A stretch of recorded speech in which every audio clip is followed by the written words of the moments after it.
Entonces, avánzale desde donde les dejé, doctora.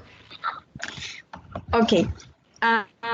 Bueno, como usted dijo, pues no hay que descartar porque el padre te diga que no tuvo un traumatismo, no hay que descartar ciertas patologías. Lo siguiente a preguntar, si nuestra respuesta al antecedente de traumatismo es no, es si el paciente ha tenido fiebre.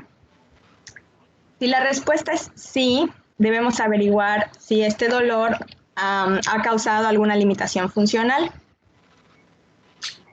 Si nuestra respuesta de nuevo es sí, deberíamos realizar una PCR, una BCG, hemocultivo y un ultrasonido. Sin embargo, bueno, eso no lo decía en ningún lado, pero es algo que yo creo. Sáqueme de la duda. Otra vez, repítelo. Creo que está bien, pero repítelo. Si hay fiebre y hay una limitación funcional, le Tienes que debería empezar realizar con un ultrasonido. Es correcto. Sí, Buen criterio. eso le quería decir.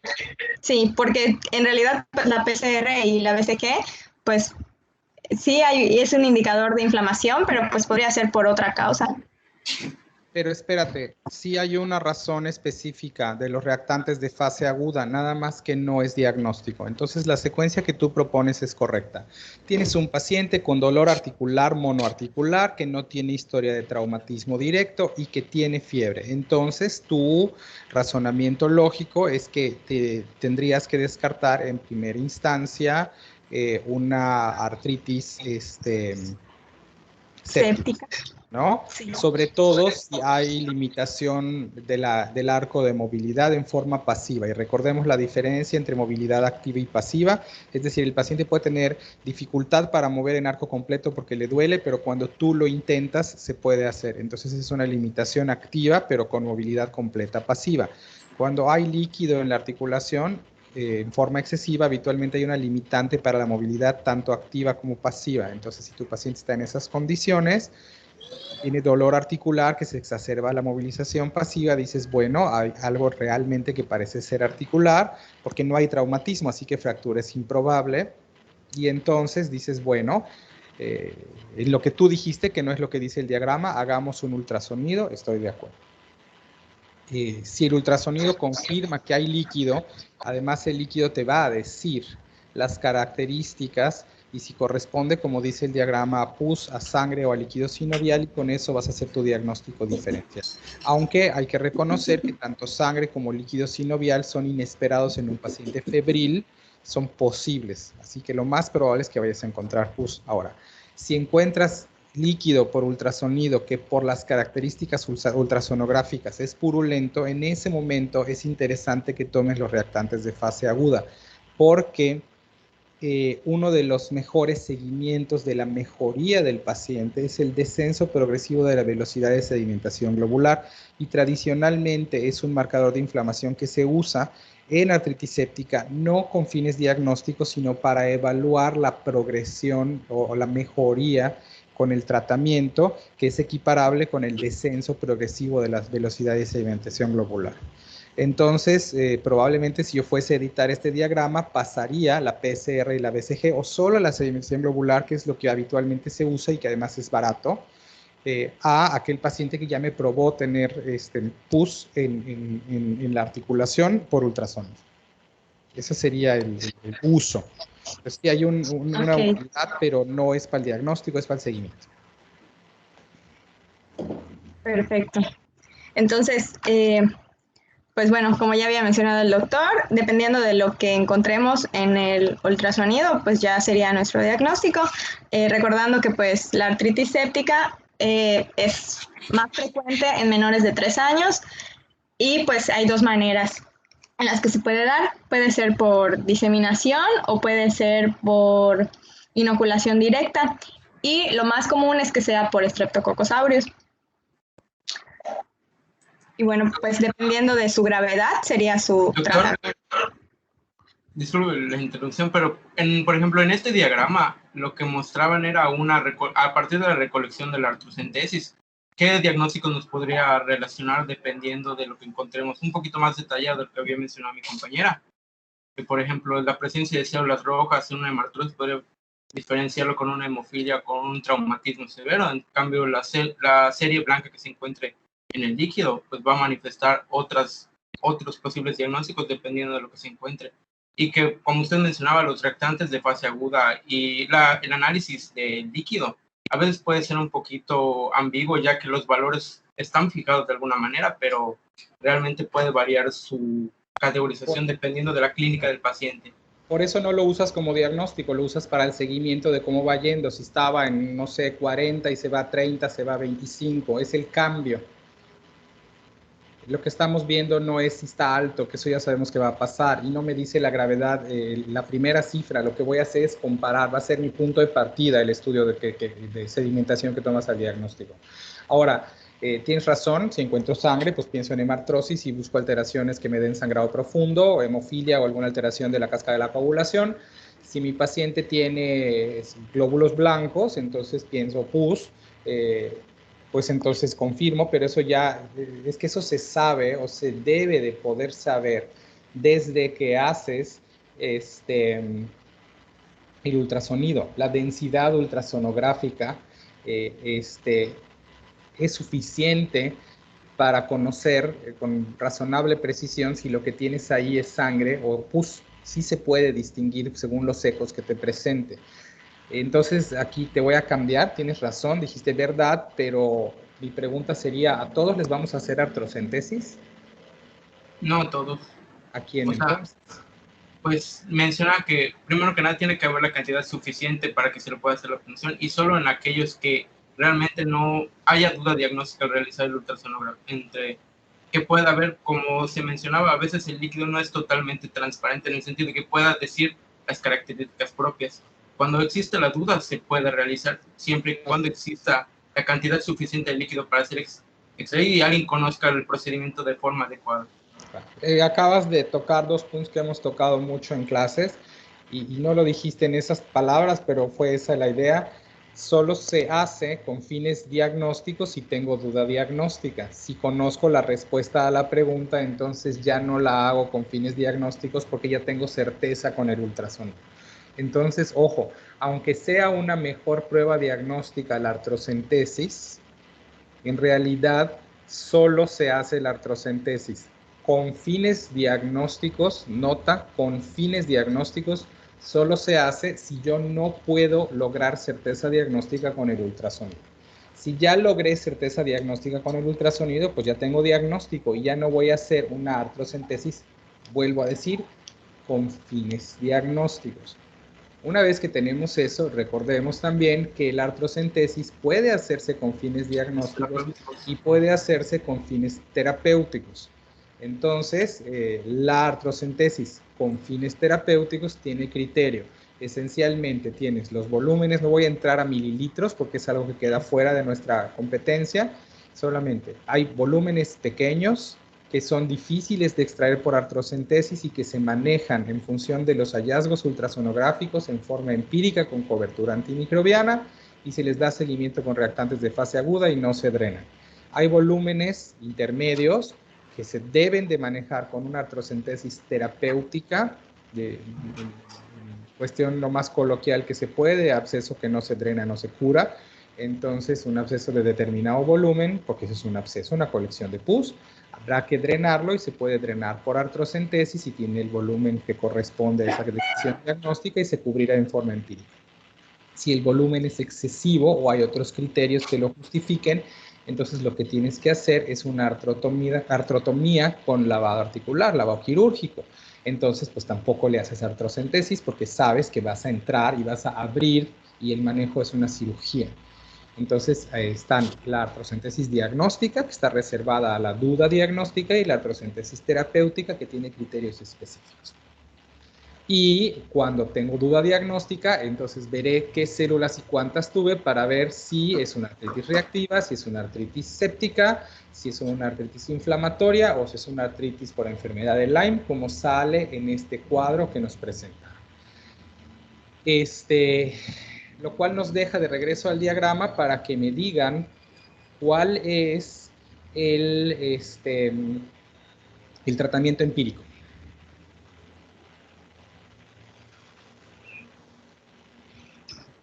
Para la artritis séptica, Por supuesto.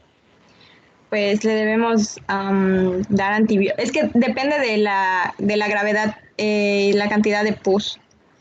Entonces, si es leve, pues solo se le da antibiótico. Eso ya lo abordé. Ya dije que de acuerdo al volumen se puede hacer manejo con antibióticos o artrotomía o artrocentesis terapéutica. Mi tratamiento empírico, la pregunta es, ¿qué antibiótico?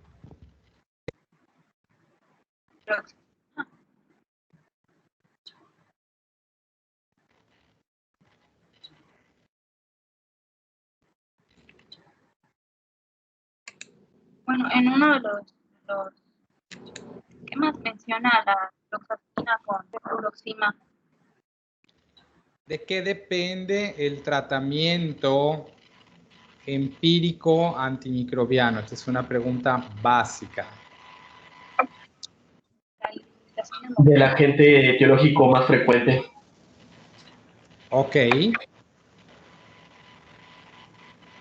Entonces, dime cómo seleccionamos el esquema antimicrobiano en función de lo que acabas de decir.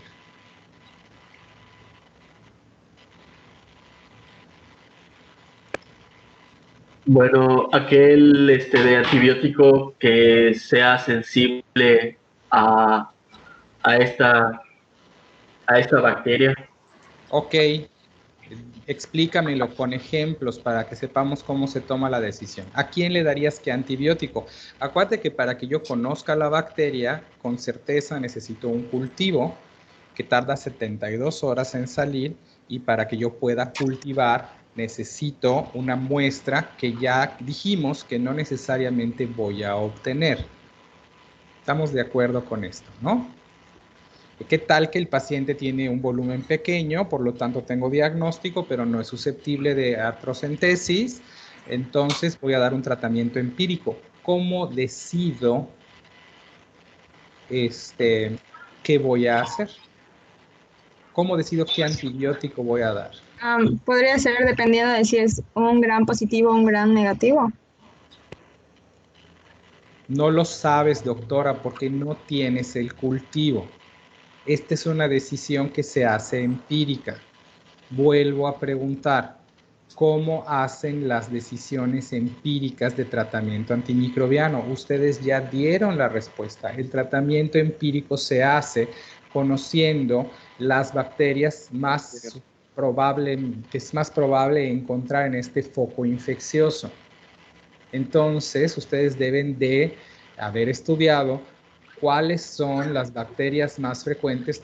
Tú ya mencionaste algo y luego hay que matizarlo con los grupos de edad para que entonces digan, en ausencia de cultivo, ¿qué voy a hacer? Porque si tú quieres saber que si es gram positivo o gram negativo, entonces tienes que hacer la artrocentesis, aunque eso no esté indicado, y tienes que esperar 72 horas sin darle tratamiento a tu paciente, que ya sabes que tiene artritis séptica, porque estás pidiendo una tinción de gram que requiere un aislamiento antimicrobiano para que sepas qué tratamiento vas a dar. No se puede ejercer medicina así.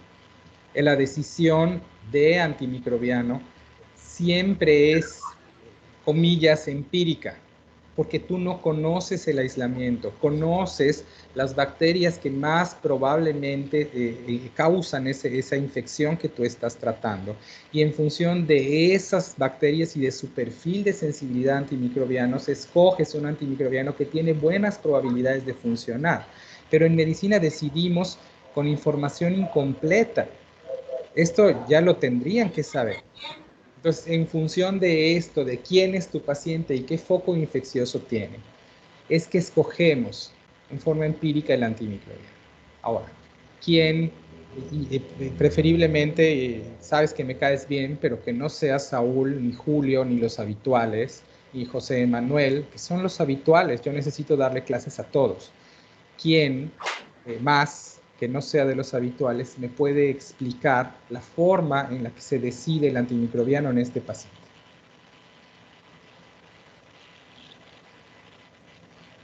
Sánchez Piña. Ok, esto sí es más novedoso. Sí, Doc, yo estuve leyendo que en En la artritis séptica siempre el agente más frecuente es el Staphylococcus aureus. Claro, así nos dijeron al principio. Entonces, pues Entonces, en base a la sensibilidad, pues había leído que igual se recomienda amoxicilina con ácido clavulánico, ¿se puede? Sí. vía oral. Si vas a manejar ambulatorio a tu paciente, está bien. Yo creo que se podría hacer. ¿Es la única alternativa o tenemos otras alternativas para tratar? Hay alternativas vía intravenosa que para pacientes hospitalizados, había leído que igual la ceftriaxona. Ceftriaxona, ok. Cefuroxima oral habían mencionado, es correcto. Ahora, ¿hay algún otro agente que sea probable en otros grupos de edad que debamos de cubrir, Noemí? El gonococo en caso de adolescentes. Ajá, claro. En este caso, pues lo ideal sería también dar la cefuroxima. La ceftriaxona, entonces ya no puedes tratar ni con cefuroxima, ni con amoxicilina, clavulanato, ni con dicloxacilina, que era otra opción que nosotros utilizamos todavía. Y esto tiene que ver otra vez, están llevando clase de antimicrobianos, espero que esto sea platicado, pero la decisión de antimicrobianos particularmente es más difícil de sustentar en la literatura científica publicada, porque la decisión empírica de antimicrobianos depende también de la prevalencia de cepas resistentes en el medio en donde nos desempeñamos. Entonces, cuando uno lee artículos de literatura norteamericana, encuentra con bastante frecuencia que el estafilococo aureus se trata con vancomicina de entrada, porque la prevalencia en ese país de cepas resistentes en la comunidad es muy alta. Para nosotros eso no es así, así que para nosotros dicloxacilina, en otros mercados, en otros países, flucloxacilina u oxacilina, o cloxacilina, funciona. Para nosotros todavía es primera línea en estafilococo dorado de la comunidad. De manera que aunque los artículos digan banco, eso no necesariamente aplica para nosotros porque nuestra prevalencia de cepas resistentes es bastante menor, afortunadamente. Pero, sí, entonces yo podría, en nuestro medio, de hecho, ponemos en pediatría dicloxa para estos pacientes y funciona. Pero si es un adolescente, cubriría gonococo porque es causal de artritis séptica y otra vez, es un paciente que se había pasado toda la vida sin una artritis séptica y ahora resulta que tiene caracteres sexuales secundarios y artritis séptica, pues tengo que considerar todos los gérmenes en función de la forma en la que se hace la decisión empírica. Gonococo entra en la lista y por lo tanto me veo obligado a cubrirlo, así que en estos pacientes, pues ceftriaxona, ¿no? Andrés y Noemí, ¿algo más o es porque estaban contestando? Porque veo que la mano sigue levantada. Ay, perdón, se me fue. Sí. Ok. No, ya no más. Está bien, Se está me bien. olvidó bajar. Tenemos, sí, yo sé, tenemos que aprender a incorporarlo a nuestra rutina. A mí a veces se me olvida prender el micrófono. Entonces, bueno, esto es el abordaje empírico. Y si luego en el cultivo sale un agente que no sospechábamos, entonces vamos a cruzar esta información con la respuesta que hemos tenido al tratamiento para decidir si fue una buena idea o no. Y otra vez, el cultivo no es la última palabra, la clínica es la última palabra. Si yo tengo un paciente en donde me reportan un germen que aparentemente es resistente a mi esquema, pero el paciente ya no tiene dolor, ya no tiene fiebre, tiene menos volumen en el ultrasonido de control y tiene descenso de la sedimentación globular, el paciente va bien. Y en buena práctica clínica debe de quedarse con el esquema que tiene, porque in vitro e in vivo son dos cosas diferentes. Y ascender en el esquema antimicrobiano incrementa la emergencia de cepas resistentes. Y si el paciente me está demostrando in vivo que tiene una buena respuesta, el esquema es eficaz porque los antibióticos funcionan en conjunto con el sistema inmune del paciente y debe de darse seguimiento. Por cierto, está en el gráfico, pero no se mencionó, también es conveniente hacer hemocultivo, aunque yo no haga una artrocentesis, porque la primera forma de obtención de artritis séptica es diseminación hematógena. Por lo tanto, tengo una posibilidad razonable de lograr un aislamiento en hemocultivo, aun cuando yo no pueda hacer artrocentesis, y con eso tener un aislamiento. El aislamiento debe de hacerse el cultivo porque el aislamiento puede ser útil cuando el paciente no tiene una buena respuesta terapéutica. Pero esto lo hemos dicho en sepsis, lo hemos dicho en infección urinaria, y lo vuelvo a decir aquí. Si el paciente está yendo bien con el esquema antimicrobiano, se mantiene, aunque el cultivo suponga resistencia. A lo mejor mi conducta es vuelvo a cultivar para asegurarme de que se esterilizó el paciente, pero el esquema se puede mantener con seguridad porque tengo pruebas de que el paciente va mejor. ¿Sale? Ahora, voy a terminar de cerrar esto. Si encontramos sangre, hacemos el protocolo de síndrome hemorrágico que vimos en la clase anterior. Si el paciente tiene datos que me hablan de enfermedad de Lyme, pues trato de enfermedad de Lyme. Es raro en nuestro medio, pero en una de esas hay que saber que existe para poderla diagnosticar. Si el paciente tiene sinovitis, pues entonces el manejo es sintomático. Si el líquido es líquido sinovial incremental, ¿no? Ahora, si el paciente tiene un dolor extraarticular evidenciado por el ultrasonido, entonces tengo que hacer una radiografía para buscar integridad articular. Y si la encontré, entonces pienso que el problema pueda estar en tejidos blandos, aunque el ultrasonido debió de ser capaz de decirme esto. Y si el paciente tiene afección ósea, pues habrá que ver qué encontraron para seguir ese diagnóstico. Y allá está, osteoartritis es rarísima en niños, osteomielitis puede ser, histiocytosis y lesiones benignas del hueso también son posibilidades, ¿no? Falta la patología de meniscos y las lesiones ligamentarias y las tendinitis no están mencionadas aquí, pero el paciente podría tener limitación funcional por un problema extraarticular. Tomarlo en cuenta. Yo, por ejemplo, estoy operado de un hombro por esa razón, ¿no? Entonces, ahí era justo eso, una limitación funcional con dolor periarticular, que no tenía nada en la articulación, que no tenía fiebre, por allá va la cosa.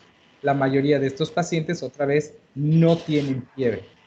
Entonces, como aquí estábamos viendo, estábamos describiendo al paciente febril, no puedo señalar con mi cursor, pero como estábamos aquí viendo el paciente febril, por eso es que solo permanecieron osteomielitis e histiocytosis, porque la histiocytosis es causal de fiebre. Y la meniscopatía y la tendinitis van a estar del lado contrario. Entonces, hablemos del paciente no febril, por favor. Ok, debemos averiguar si la topografía tiene algún sitio en específico. Si es así, bueno, pues esta puede ser en la cadera, puede ser en la rodilla o puede ser en el tobillo. Pues debemos ver si el niño tiene obesidad o quizá es un deportista. Si vemos que es un niño gordo y que nos dice que pues tiene dolor en la cadera, lo más posible es que sea una epifisiolistesis o pues también podría ser una necrosis avascular de la cabeza femoral. La epifisiolistesis es pues el desplazamiento de la epífisis femoral sobre... ¿Tienes foto de eso? Sí, sí. Está en la siguiente. Sí, no creo que... No encuentro cómo frasearlo diferente, pero regrésate a la anterior. Ahorita volvemos a esta diapositiva. Quiero decir algo que está en el diagrama. Topografía específica no es la mejor manera de decirlo, sino que localización específica en determinadas circunstancias clínicas. Porque tienes allá justo dolor de cadera en niño con sobrepeso, claro. Dolor de rodilla en adolescente deportista, porque si fuese un niño de 8 años no voy a ir a buscar Osgood. Tiene como una epidemiología. Entonces no es solo la topografía, sino una topografía que además tiene rasgos clínicos característicos o epidemiología característica. Y esos dos son los escenarios más frecuentes, los dos que están allá. Con todo respeto a cómo va a sonar, pero el gordo con dolor de cadera y el adolescente con dolor de rodilla. Por cierto, bastante más frecuente en el adolescente en hombres que en mujeres, por una cuestión del grado de desarrollo y fuerza que se adquiere en cuádriceps, ¿no? Pero puede aparecer en mujeres, es mucho más frecuente en varones que en mujeres. En cambio, la epifisiolistesis es igual de frecuente en ambos géneros. Y otras, falta también el dolor de cadera, y menos frecuentemente de hombro en el paciente usuario crónico de esteroides sistémicos, como el paciente que trae una enfermedad autoinmune o mis pacientes de leucemia que reciben impulsos de esteroide, en donde se puede encontrar necrosis avascular del fémur como primera posibilidad y del húmero que también hemos observado en los adolescentes, ¿no? Dicho eso, entonces, en estos tres escenarios clínicos característicos, más que topografía, sino escenarios clínicos característicos, si alguien va a editar esto, o si lo imprimieron y le van a poner apuntes o le van a poner alguna nota, valdría la pena, se pide radiografía en primera instancia, porque estamos descartando eso que acabo de mencionar. Pon la diapositiva que sigue. Osteomielitis es bien difícil, creo que lo vamos a ver en diferencial cuando veamos tumores óseos, así que lo voy a dejar un poco de lado, pero tiene alteraciones radiográficas características, más la fiebre, más los datos de reactantes de fase aguda, y entonces se maneja en forma empírica con antibióticos de acuerdo al grupo de edad. Habitualmente aquí estafilococo o estreptococo, está bien con la misma cobertura que dimos artritis séptica en el escolar. Esta radiografía es un Osgood, es la causa número 1 de dolor articular de rodilla en escolares grandecitos y sobre todo en adolescentes, más en varones que en mujeres. Es un dolor por una lesión en el sitio de inserción del tendón del cuádriceps, en la tuberosidad anterior de la tibia. Es tan común. Yo no sé si aquí alguien podrá levantar la mano que haya tenido este problema. 5, 4, 3, 2, no.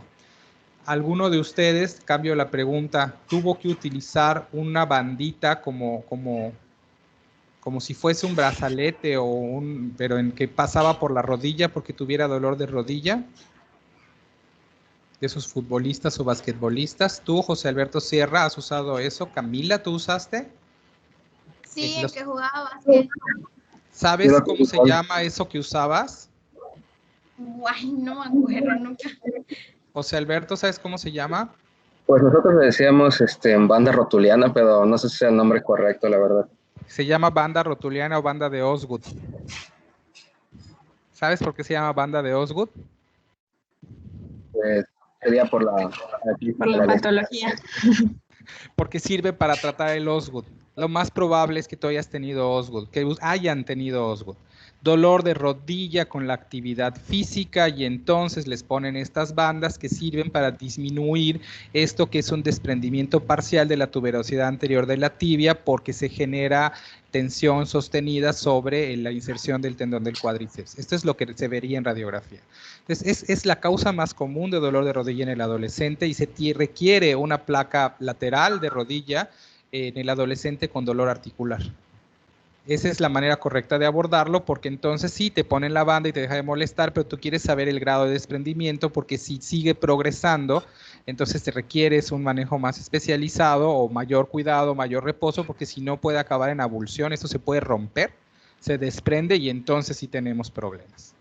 Entonces, el seguimiento correcto no es solamente tienes dolor y vamos a ponerte la bandita y nada más.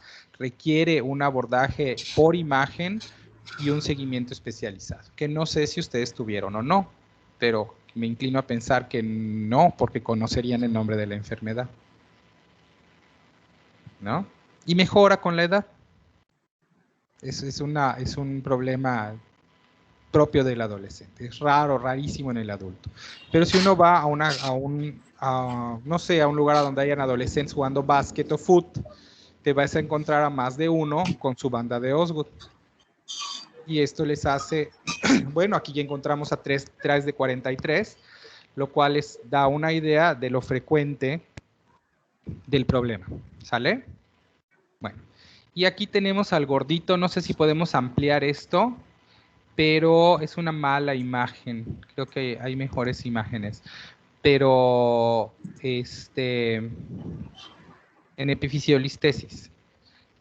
Aquí lo que ocurre es que hay un deslizamiento. Lástima que no tengo cámara para que se los muestre, pero justo trata de ampliarla a ver qué pasa, aunque quede encima de las otras, a ver. Ok.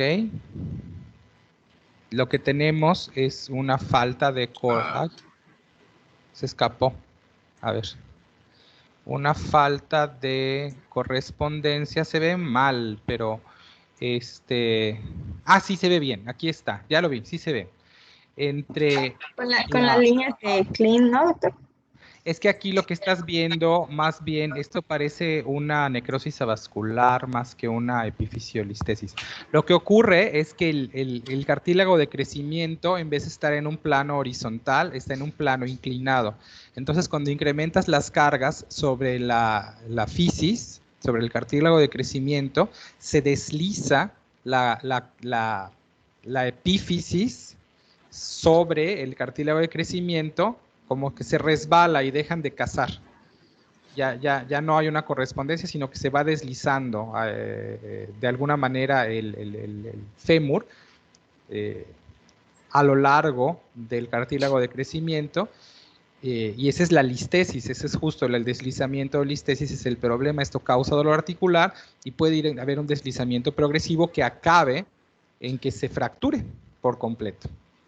De manera tal que estos pacientes, cuando tienen esta falta de correspondencia, no sé si alguien puede buscar otra imagen de epifisiolistesis de la cadera, como para mostrarlo mejor, porque visualmente esta no es la mejor, para que los que no lo hayan visualizado entiendan de qué estamos hablando. Pero si esto ocurre y tú lo encuentras en el gordito con dolor de cadera, a veces acaba en que tienes que poner un clavo para fijar, para detener el deslizamiento, porque si no, acaba en una fractura a través del cartílago de crecimiento, y tiene que ver con el sobrepeso, ¿no?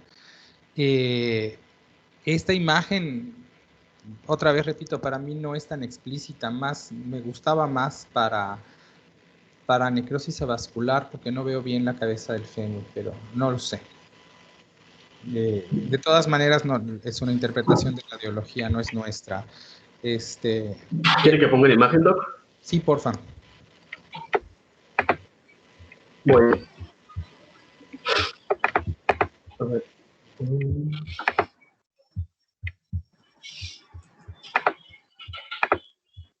Voy a compartir la pantalla.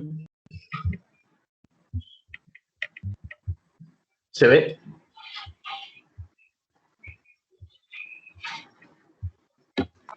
¿Se ve la imagen? Sí, bueno. Sí se ve. Es una imagen como que... Bueno, se ve más desplazado. Sí se ve el desplazamiento. Ah, bueno, sí se ve en la cabeza. De este lado. Ah. ¿Esa es la imagen, ¿no? Creo que sí. Creo que se le fue internet.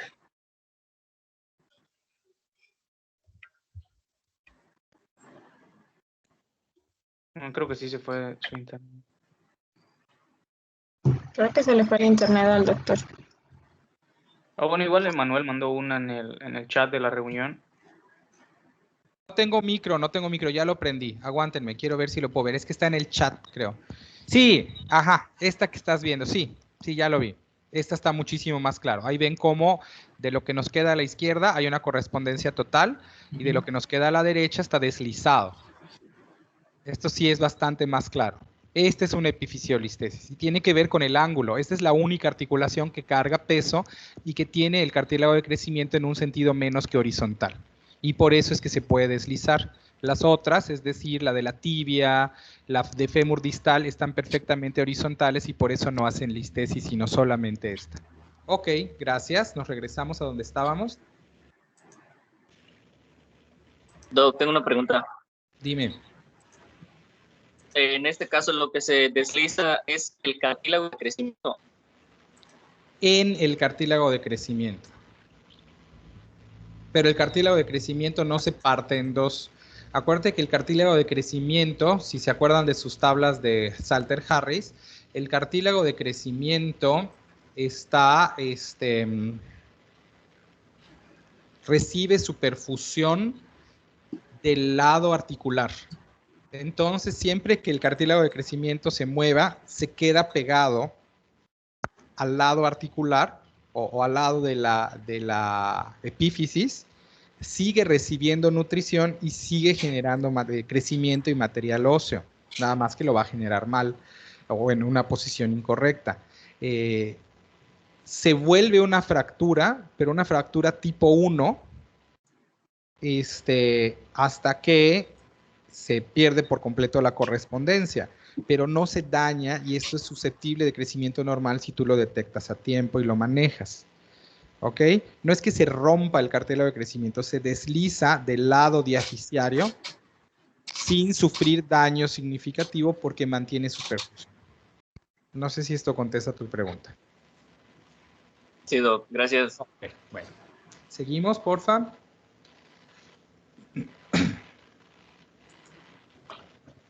Doc, también había leído que se podía, bueno, en el caso de la de Osgood, había una que era similar, pero en el calcáneo. Se conocía, creo que su nombre era Sever o algo así. No me sé el nombre, pero es como de más viejitos. Es tan de más viejitos que, por ejemplo, ya si se lo hacen llegar, no importa porque se lo puedo decir en su cara. Al doctor Herrera, Fernandito Herrera, tuvo su desprendimiento del tendón del ¿cómo se llama? Del tendón de Aquiles.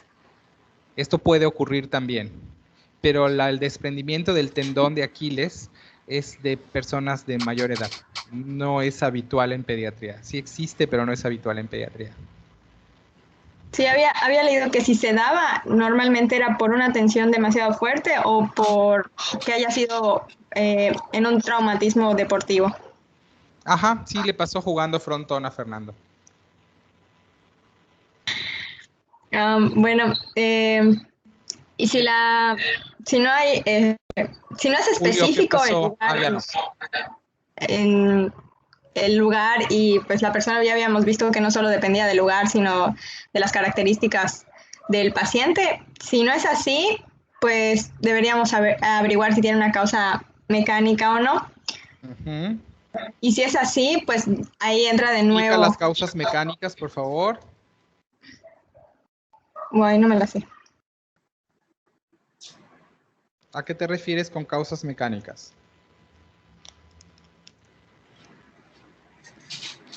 Es que eso se le iba a preguntar porque no encontré como que en sí. Tu paciente es corredor y tiene dolor de las rodillas. Tu paciente hace natación a nivel competitivo y le duelen ambos hombros. Juega tenis y le duele un hombro y un codo o le duele el codo. Perdón. Ahí sí entraría como la cronicidad, ¿no? Y ahí tienes la causa mecánica.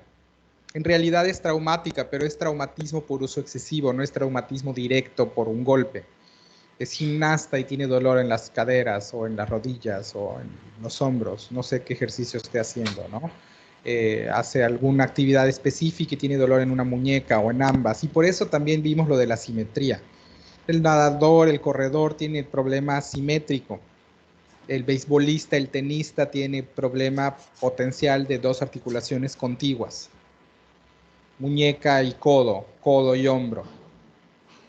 Ven a lo que me refiero con simetría o contigüidad. Por eso está este diagrama construido así. Entonces el paciente podría, una vez que yo digo, chin, no tiene traumatismo. Ok, no está en este grupo epidemiológico específico. Pero tiene un dolor, es un paciente con dolor articular de una articulación o dos contiguas o simétricas que no tiene fiebre y que no pertenece a un grupo específico. Me pregunto de todas maneras la causa mecánica que tiene que ver con la actividad que este paciente habitualmente desarrolla. Si ese es el caso, entonces pienso en estos problemas articulares específicos y de todas maneras voy a ir a buscar entonces fracturas por tensión, tendinitis, esguinces, luxaciones Y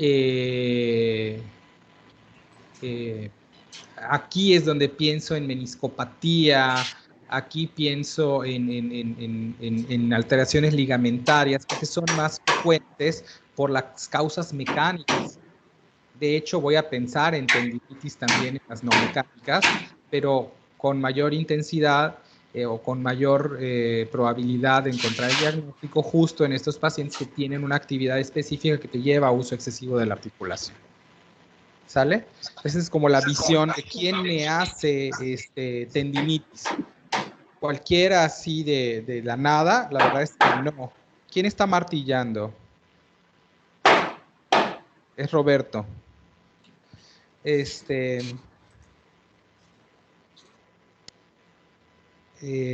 No sé si quedó claro.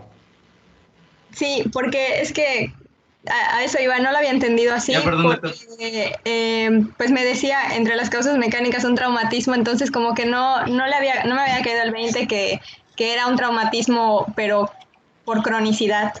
Entonces por eso no entra en la categoría desde el principio.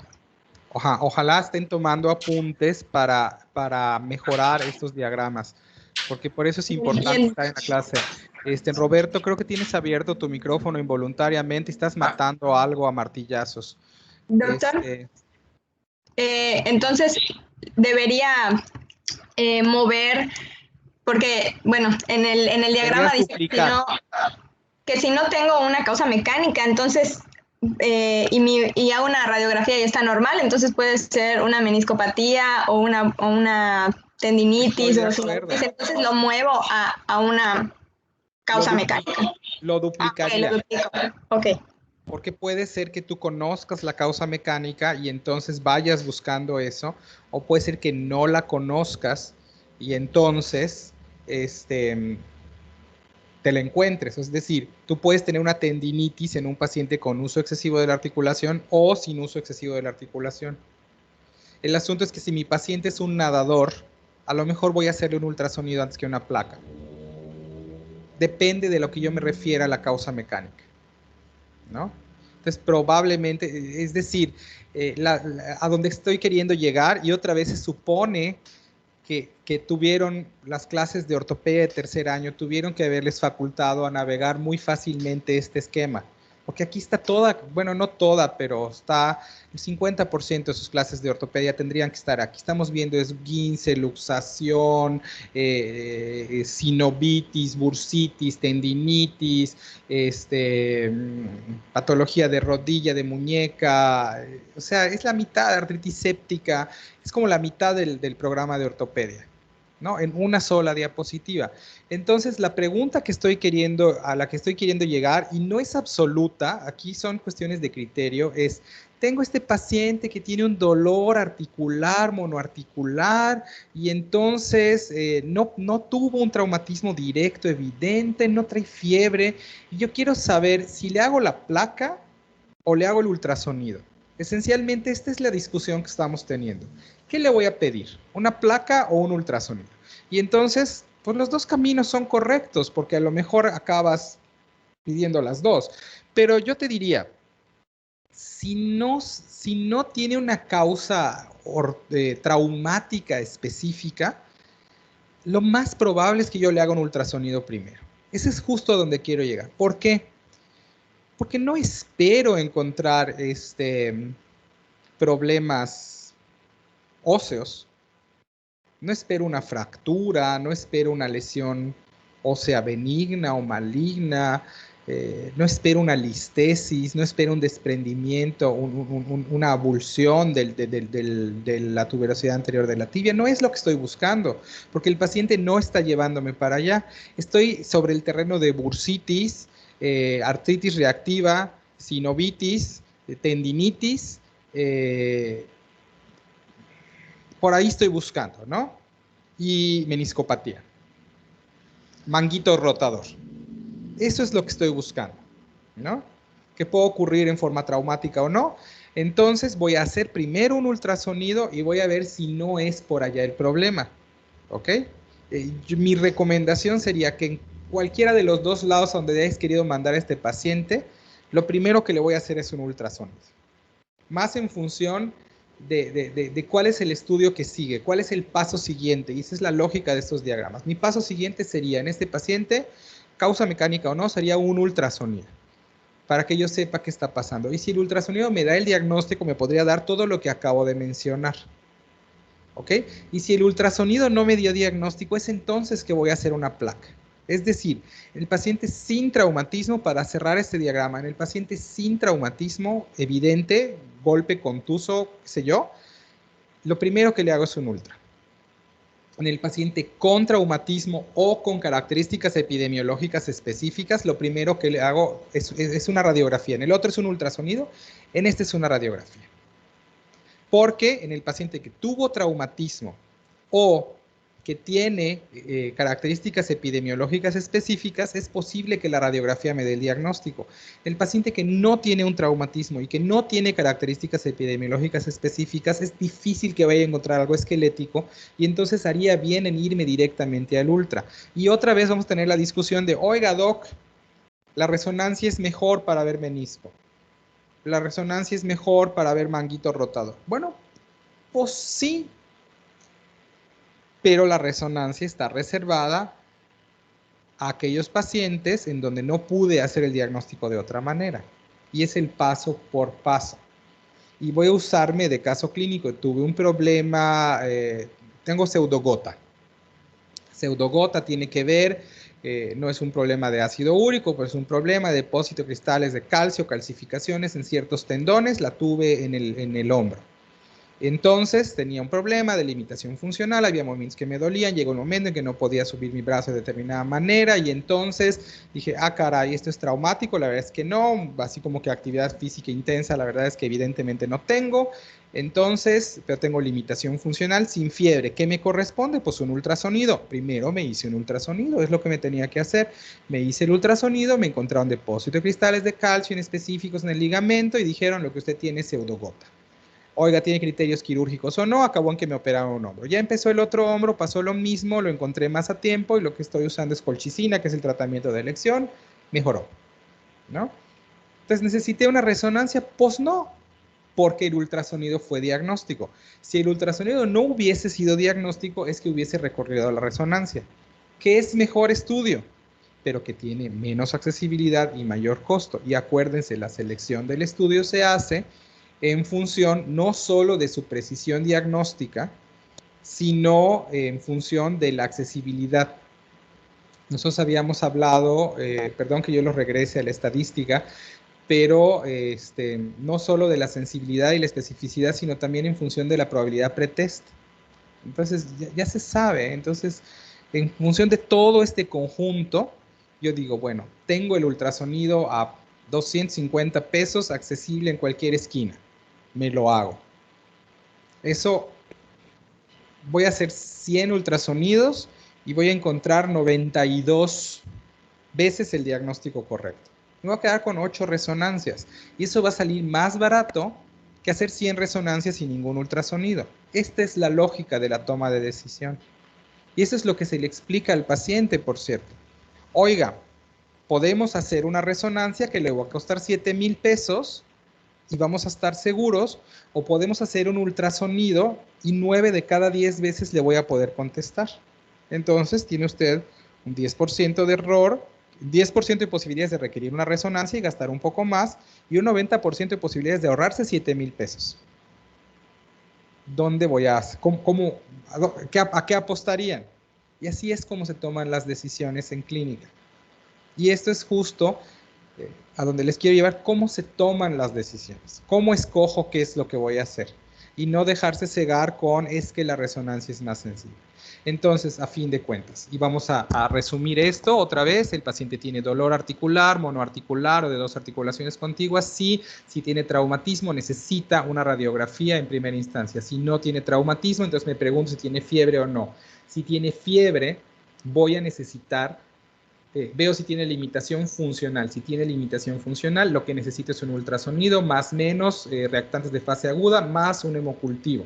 Si encontré artritis séptica, ya dijimos por dónde irnos, y de acuerdo al grupo de edad voy a utilizar dicloxa o amoxiclavulanato o cefuro, que las 3 pueden ser orales, versus ceftriaxona, si el paciente tiene edad suficiente para considerar gonococo. Además de eso, en función del volumen, voy a decidir si se maneja en forma conservadora, si requiere artrocentesis terapéutica o si requiere artrotomía. Si mi paciente en el ultrasonido sale negativo o de plano no me parecía una artritis séptica porque no había limitación funcional, entonces haré primero o en ese momento una placa para ver si tengo una lesión ósea porque el paciente tiene fiebre. Y si no la tiene, entonces buscaré en tejidos blandos.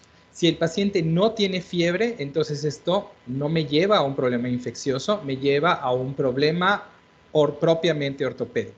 Si este paciente afebril que no tiene traumatismo pertenece a un grupo epidemiológico de riesgo, voy a empezar con un ultrasonido. Perdón, con una radiografía.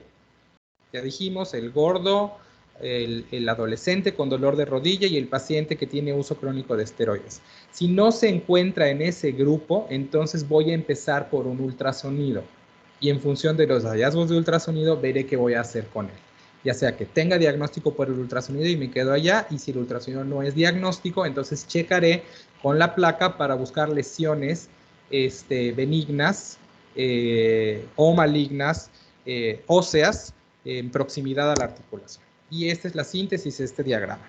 5 minutos de reposo para que aclaren su mente y regresamos a las 12:35 a más tardar para ver el dolor poliarticular.